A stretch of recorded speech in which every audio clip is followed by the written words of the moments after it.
Welcome back to the Daily Lift. Have you ever seen that meme video where there's a sheep stuck headfirst in a ditch, bleeding helplessly? Then this man comes by and carefully pulls it out. The sheep bounds off, leaping with joy, only to dive headfirst right back into the same ditch. It's hilarious to watch until we realize, wait, that's me. Hebrews 3:12 through 14 reminds us not to leap back into the same traps after being rescued. The Hebrew writer explains that deliverance from sin, like Israel's deliverance from slavery, doesn't guarantee our salvation. He warns us, beware, brethren, lest there be in any of you an evil heart of unbelief in departing from the living God.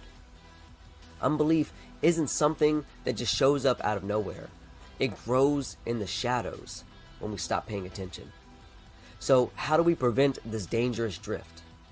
The Hebrews writer gives us a 4-part plan. So first, we need to pay attention to the danger. In Hebrews 3:12, he says, beware. And this is a word that demands focus. Ignoring flashing warning signs on a highway could lead to disaster. And in the same way, we have to stay alert to the dangers of doubt and unbelief in our hearts. Spiritual complacency is like a slow leak. It can bring us down before we even realize it. So ask yourself, what are the warning signs in your life?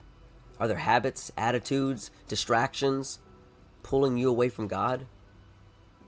And step 2, encourage one another. In verse 13, we're told to exhort one another daily. The journey to heaven was never meant to be a solo climb.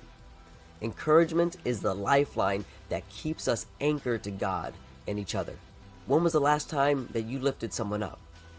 A kind word, a note of encouragement, or even a simple prayer can strengthen a brother or sister's faith.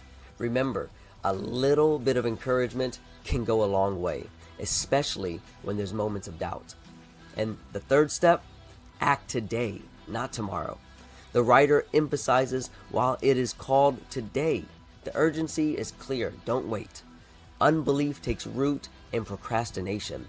We often will think, I'll focus on my faith tomorrow. I'll read my Bible tomorrow. I'll meditate on the scriptures another time.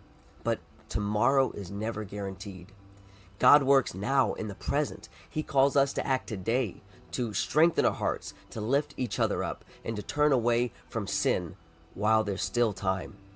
And finally, number 4, endure to the end. Verse 14 reminds us of the goal.